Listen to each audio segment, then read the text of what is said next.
Hi, I'm Carla. This is Kim. Today we are doing a tutorial on Chaturanga Dandasana. Chaturanga Dandasana is a super challenging pose for a lot of people. Having had surgery and 2 frozen shoulders, I'm still working at the very beginning phases of getting my Chaturanga Dandasana back.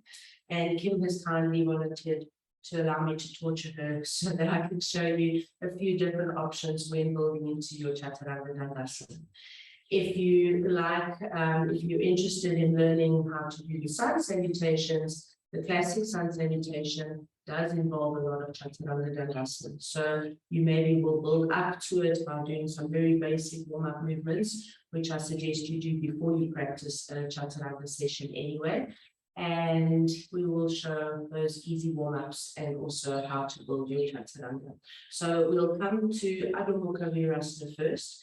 In Adho Mukha Virasana, you come into the back of your mat. Seated at the back of your mat, you're going to take your knees wide enough so that the squishy inner thigh will support the sides of your body. When you are seated, you're going to come forward, but come forward slowly, making sure that the buttocks stay grounded and your buttock bones connect with your heels. You want to move this front going deeply in as you extend your abdomen and begin to extend yourself forward. And you want to extend the arms forward fully, let go of the head, allow a soft release of this upper shoulder region. As you coil the triceps towards the face, you get a little bit more spread across the upper shoulder. And if you are going to be there for a while to develop and settle in this pose, taking a little bit of support for your head is a good idea. At the moment, I'm unable to get that full openness in the armpit region. So if you're able to, you want to open the armpits, you want to settle there. And the head support allows for a soft extension of the front and the back of the neck. If when you're going into the pose, you are unable to get down and you're hanging your head, just prop it up a little bit to get that lovely extension of the neck. Or if you're able to get really down and your face is down, you want to tuck in your chin. So let there be a softness in the jaw region. From Adho Mukha Virasana, press the hands down, begin to spread the palms. If you struggle with this cutting of the outer upper arm, you can turn the hands slightly. And then coming up to Adho Mukha Svanasana, downward facing dog. You want to turn the toes under, keep this distance between the knees and the hands, and then lift up.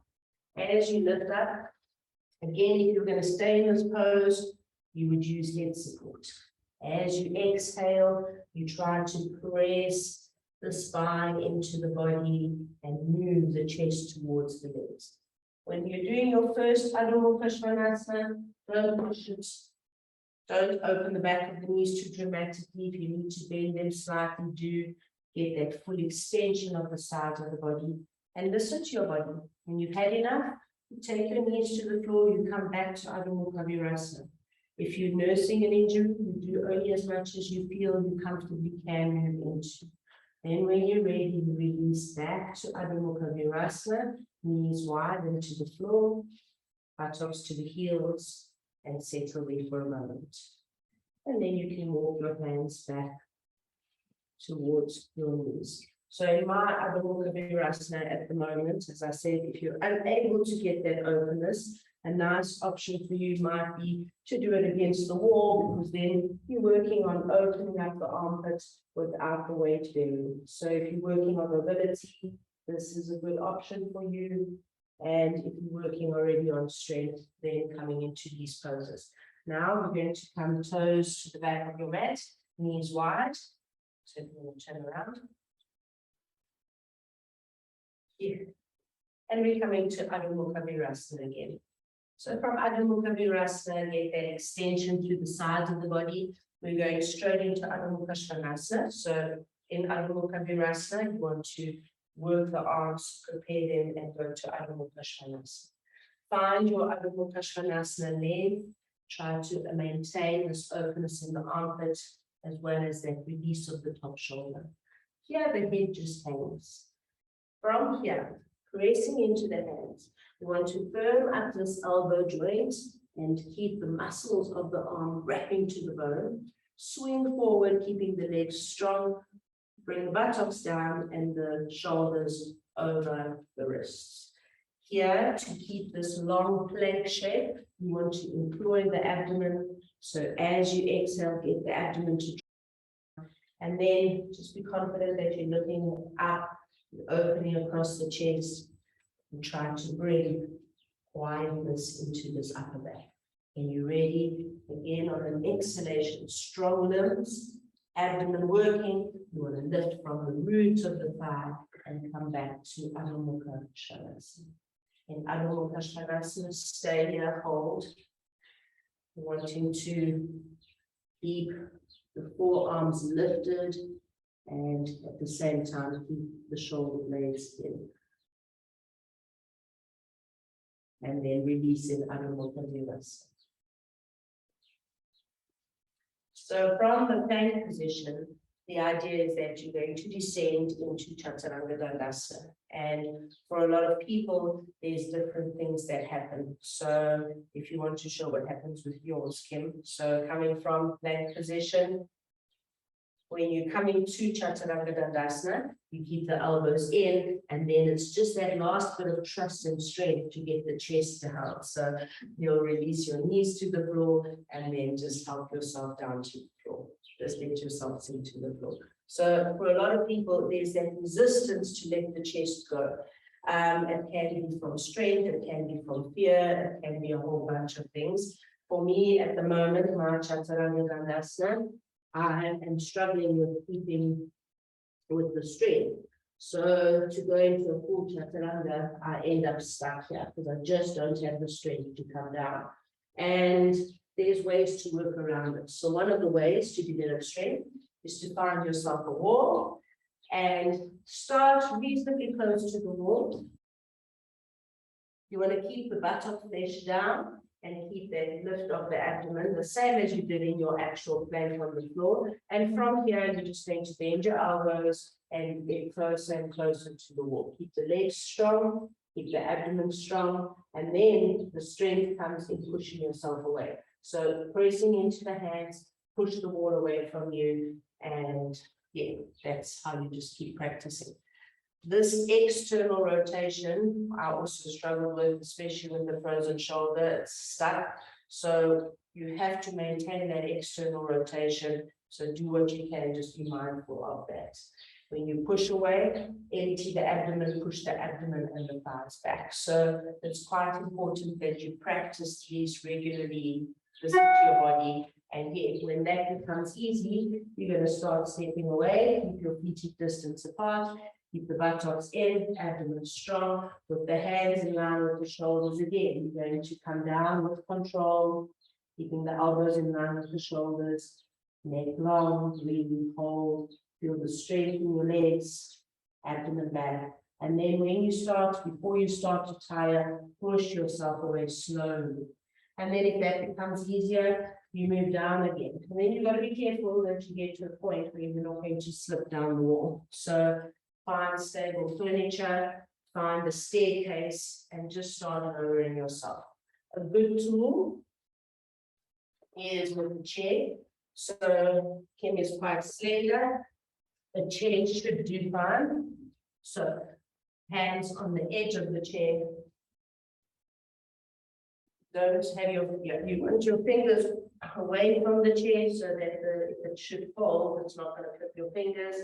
And then exhale, and you're going to see, can I now start to deepen? Am I able to, can I get the courage to touch down and then have enough strength to push myself away? So then the other dilemma is chair is not one size fits all. So I use a plank, and in using the plank, I'm able to now get some support and get a little bit of broadness for my chest, so that when I come down, I'm not compressing my chest to try and fit into the chair.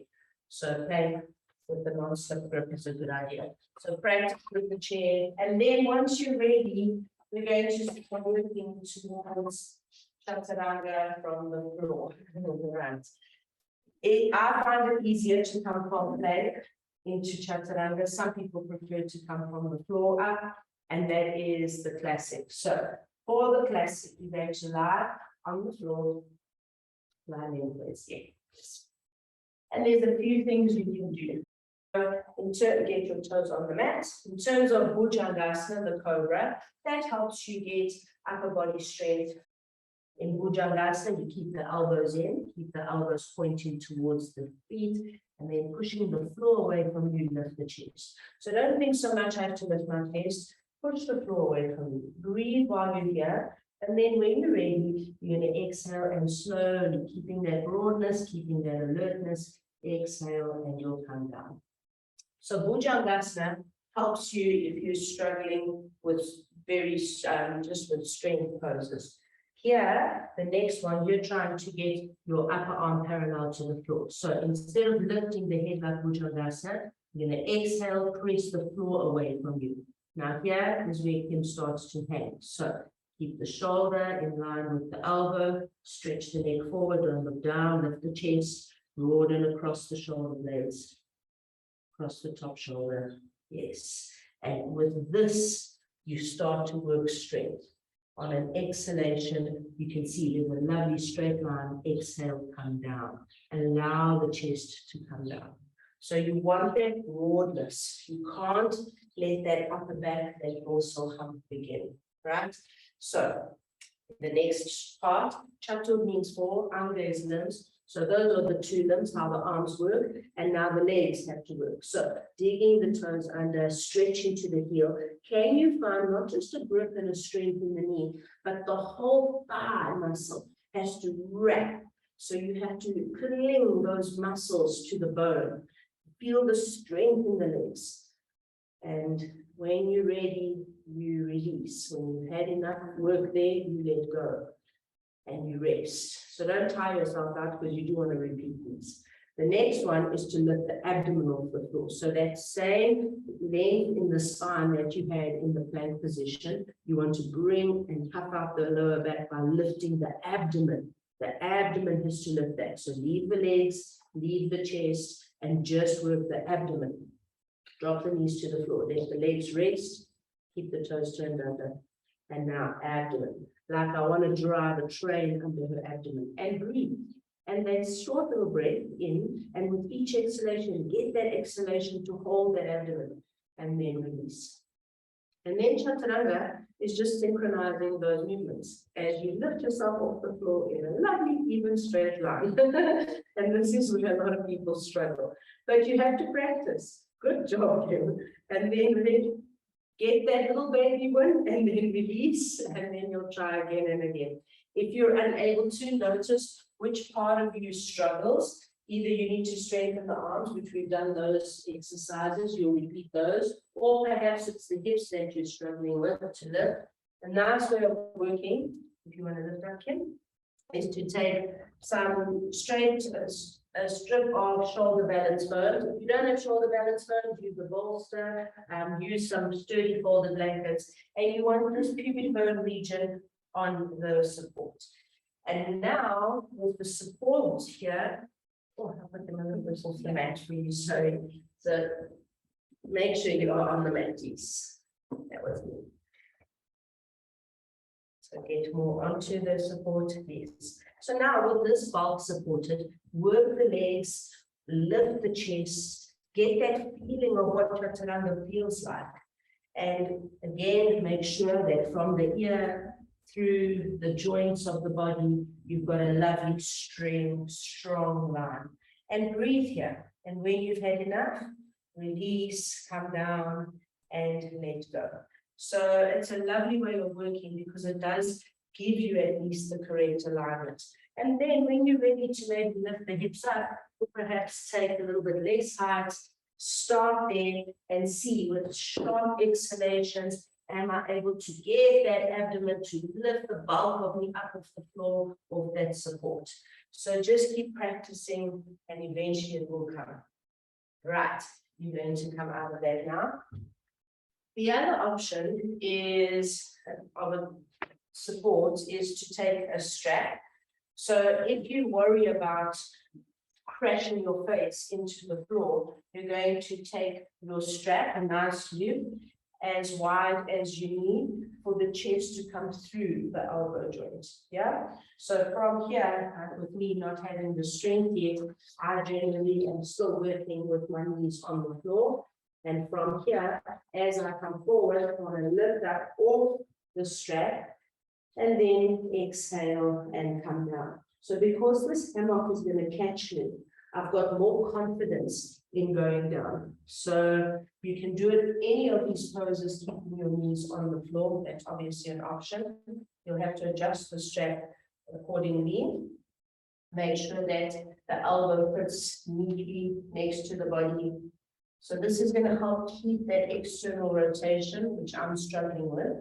And when you approach it from the top, from the plank position, you hook your chest over, and then because you're being held and cradled, you have that capacity to come down. Still opening across the top shoulder, keeping the strength in the shoulders, keeping the strength in the abdomen and the thighs. And when you're ready, you just place your knees on the floor, you push yourself away, and you come up. You can also start to then come up without the knees and practice those. And once you've done enough of those, hopefully your Chaturanga will start to develop whether from the plank position or from the kneeling position, from Adho Mukha Svanasana, or from the floor. All right. So I hope that's been helpful. Enjoy practicing Chaturanga. It is a great pose for upper body strength. It's a great pose to control the breath. It's a great pose for abdominal strength, leg strength. It really just incorporates everything.